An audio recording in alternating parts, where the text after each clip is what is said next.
Ivan, how am I going to get out of here? Nastya. Pray, gentlemen, hand me my garments. Agafangel.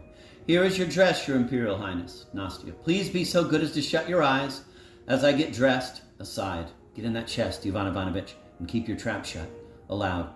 Open wide, gentlemen. I've changed my mind on a mere whim and shall get dressed in the adjoining chamber. Just a sec. Nastya exits to get dressed. Autonome Sigismundovich. Agafangel? Agafangel. Yes, Your Excellency. Autonome. Quick, take a look in the lavatory and make sure Her Imperial Highness doesn't meet any of her relatives in there. Enter Anatoly.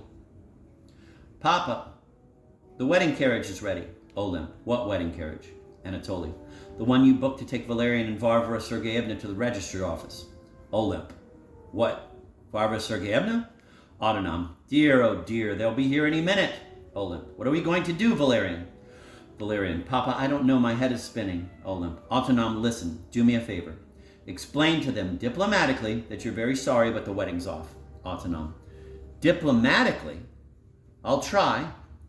Olymp, I'll try, but just think, Olymp, what an extraordinary situation. At this very moment in history, this young woman represents the future of all Russia, and our Valerian is going to marry her. Olymp. Exactly, Autonome, and what's more, that means that our Valerian, so to speak, is going to be one half of the entirety of all Russia. What a responsibility. Autonome. Autonome. Now that's what I call a dowry. What's up with you, Valerian? Valerian. Uncle, my head is spinning. Enter Nastya. Nastya. Here I am, gentlemen, completely dressed and wearing my shoes as well. Olymp. Your Imperial Highness, the carriage awaits. Nastya. A carriage? Oh, lovely. Let's go. Let's go. Nastya, Olymp, and Valerian exit. Autonome. So, Anatoly, how will it feel to be the brother-in-law of Her Imperial Highness? Anatoly. If only Mummy had survived, Uncle, she'd be so happy. Enter Agafangel with glue. Autonome. What's that you have there? Agafangel. The glue, Your Excellency. Autonome. What glue? Oh, yes. Anatoly. Anatoly. Yes, Uncle. Autonome. We need to glue this picture onto some cardboard. Anatoly. Isn't that the papa of the woman in the chest, Uncle? Autonome. Yes, Anatoly. He is the sovereign of all Russia. Anatoly. Right. I've glued him, Uncle. What do you want me to stick him onto? Autonome. Agafangel, you've forgotten the cardboard. Agafangel exits. Anatoly. Where do you want me to put him, Uncle? Autonome. Put him on the chair for the time being. Anatoly puts Nicholas's portrait on the chair and the glued side facing up. Enter Nadezhda Petrovna with the gramophone, Varvara Sergeyevna in a wedding dress, and Pavel Sergeyevich with a briefcase. Nadezhda. Thanks be to God, at last we're moving into your flat, Autonome. Autonome. What a rabble! How can I get rid of them diplomatically? Nadezhda. Dear Autonome, permit me to introduce my children. Autonome. I'm really sorry, Nadezhda Petrovna, but it's not my fault, believe me, Nadezhda. And where's the bridegroom? Antonom Sigismundovich. Varvara. Oh, don't say such naughty words, Mummy. You're embarrassing me. Autonome. I couldn't agree with you more, young lady. It's better not to talk about it. Anatoly. If it's my brother Valerian you mean, Papa has just taken him to church to get married. Nadezhda. Heavens above, we stand here blabbing all sorts of nonsense while they're waiting for us in church. Pavel, do something to Varvara's nose. More powder. Let's go, Autonome. We're dreadfully late.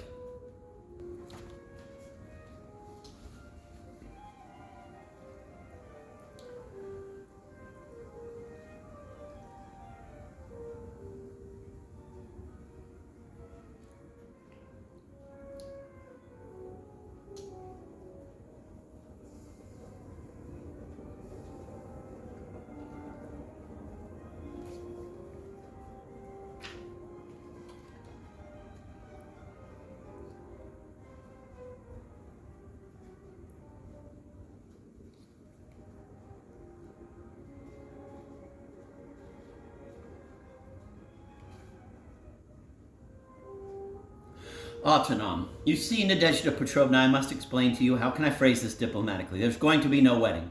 Pavel. What do you mean, no wedding? Autonome. Absolutely no wedding. Varvara. Mummy, I think I've just been humiliated. Nadezhda. What do you mean, absolutely no wedding? Why absolutely no wedding? Autonome. I'm not at liberty to say. Nadezhda. God Almighty, what's going on? We've been humiliated, just like that, humiliated. What have we done to make Valerian hate us? My daughter is a polished young lady and has nothing to be ashamed of. Perhaps he thinks our dear Varvara's got a peculiar nose. Well, let me tell you, our Varvara will make a wonderful wife, whatever her nose is like. Autonome. It isn't about her nose, Nadezhda. It's about something deeper, Varvara. But I am very deep, Autonome. Autonome. Of course you are, Varvara. But it isn't your fault. Do please, I beg you, try not to take this personally. Nadezhda. Well then, Autonome, whose fault is it? It's me, isn't it? Autonome Sigismundovich. Just tell me, I knew it all along. I'm the problem. It's all about me. Well, forget me. I'm nothing. Just the mother. Just a tiny little bit of useless, filthy, worthless rubbish. Autonome. Autonome.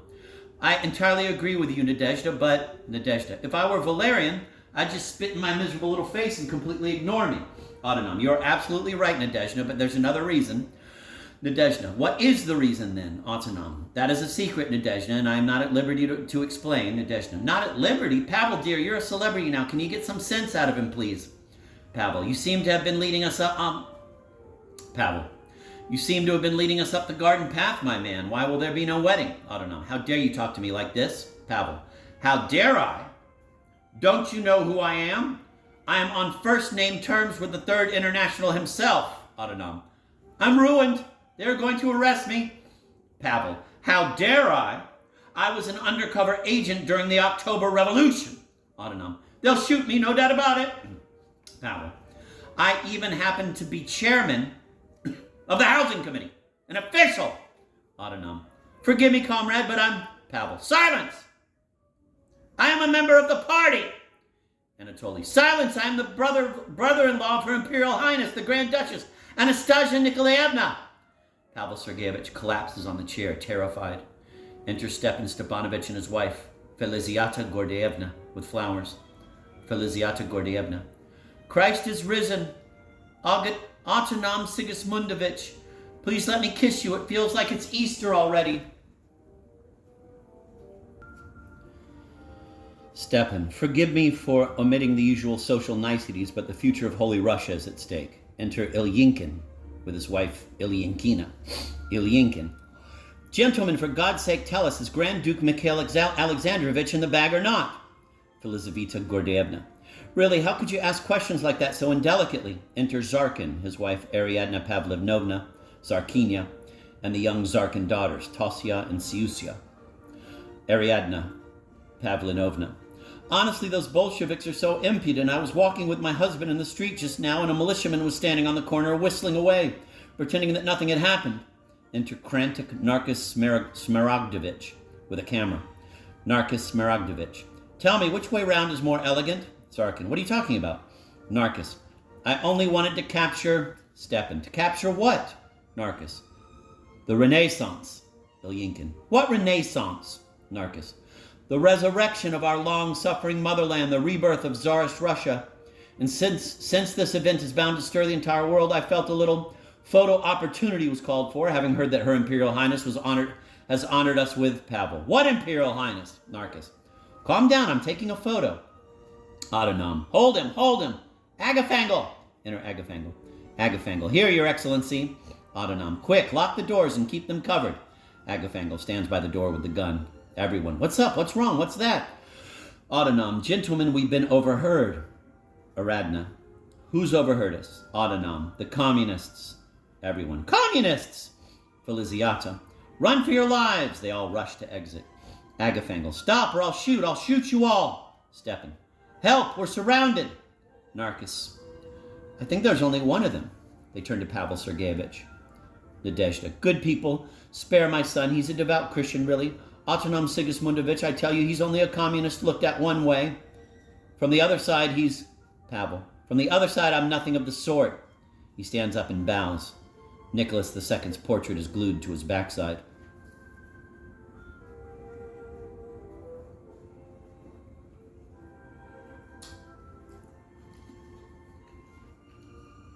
Zarkin. We should try and find out his real identity, Tosya. But Papa, he's got two. Zarkin. What do you mean two? Tosya. I'm really rather embarrassed to mention it in company, Papa. But he does seem to have some sort of identity on his rude part. Everyone. Where? Tosya. There. Autonome. Go on, bend over, young man. Good heavens. Everyone, attention. Pavel. Who is it, Mummy? Me? Autonome. No, young man, it's us. Anatoly. Gentlemen, they're coming. Agafangle. Your Excellency, they'll be here any minute. Everyone. They're coming. Stand in a line, gentlemen. Hush, they are coming. Enter Nastya Valerianovich and Valerian Olympovich. Autonom. Music, everyone. Hurrah, hurrah. Everyone. Hurrah. Autonom. Dear ladies and gentlemen, Her Imperial Highness is touched by your loyal welcome. Dear ladies and gentlemen, Olymp Valerianovich. Your Imperial Highness, Autonom. Oh, do shut up, Olymp. I haven't finished yet. Olymp. Shut up? I've been shut up for 7 years. Your Imperial Highness, for 7 long years we have yearned for this day, and now it has arrived. May I be permitted, Your Imperial Highness, to say a few words? Nastia. Pray continue. Olymp. For 7 years, Your Imperial Highness, for 7 years, the Bolsheviks have been pouring refuse on our heads. And each of those years seems like a decade or even a century. For 700 years, they have been drowning us in excrement. Your Imperial Highness. Everyone, drowning us in excrement. Your Imperial Highness. Olymp. Even while the gallant White Army was spilling its young blood into the flowing wounds of our suffering motherland, even during all that noble spilling and flowing, the Bolsheviks never left off shitting on us. Not once did they let up. You prey on the people, they said. You bully the people, they said. You shoot the people, they said. Now I stand before Almighty Russia herself and look Russia herself straight in the eye. And I say to her, nay, I shan't. You show me that man I've shot. Let him come here and accuse me. But he won't, will he? Because no such person has ever existed. Everyone, bravo, bravo! Olymp. Your Imperial Highness, I open my heart to you, and here I am standing in front of you completely naked, so to speak. Susia. Papa, I can't see. Olymp. What I say is this, Your Imperial Highness. Yes, yes, we loved the people, and oh, Your Imperial Highness, how we loved them. Take me, for example. I've dedicated my whole life to working people. I have. I've dedicated my whole life to the working people. I have. Before 1917, I had a factory, and there were 500 of them working in it, people, that is. And dear God, I love those people, and then they took the people away from me. I'm ready to die for the people, Your Imperial Highness, because I can't live without them, Your Imperial Highness. Give us back our people. Everyone. Give us back our people, Olymp. Yes, Your Imperial Highness, we love the people, but we also love the land. How could those Bolsheviks love them? How could they love the people or the land? They never had any, but I, Your Imperial Highness, I had land. Quite a lot of land, actually. 2,933 acres of land. And they took it away from me. My land. The land of our fathers, the land of our mothers. Everyone, give us back our mothers. Olymp. But most of all, we loved Russia. And what do we see now? She's vanished. She's been changed. She's been pulled out from under our feet, and here we are, hanging in the air, Your Imperial Highness. I'm hanging in the air, completely weightless. Yes, Your Imperial Highness. They sucked all the weight out of us, and we're just left hanging in the air, and way down below our feet, there's no Russia, just thousands and thousands of miles of vast, empty nothing. What if we fall, Your Imperial Highness? Our legs are dangling above an enormous hole, and we don't even have somewhere to fall on. But I have always believed, it is my deep belief, Your Imperial Highness, that a new Columbus will appear and discover Russia, and he has appeared, this Columbus. And this Columbus is none other than you, Your Imperial Highness. The waves may lash, the winds may roar, but our ship is on the right track. Already we can hear from the tall tops, all the tall tops, or mizzen, or whatever the joyful cry of land ahoy, or to be precise, 2,933 acres ahoy. Everyone, give us back our 2,933 acres, Your Imperial Majesty. Nastia. Wow, now this is what I call a proper wedding. Everyone, hurrah! A hurrah is heard outside. As the hurrah fades, a long moan is heard. Voices. Did you hear that? What was that? What's that? Olymp. Gentlemen, gentlemen, could it be the people's cry of happiness? Ariadne. Do the people know already? Olymp. Of course they do. Why else would they shout hurrah? Sarkin. Are you sure that was a hurrah? Olymp. I heard it clearly. Stepan Stepanovich. It means that the people support us. Hurrah! Everyone. Hurrah! Olymp. Shh, listen. Ivan Ivanovich, from within the chest. Help!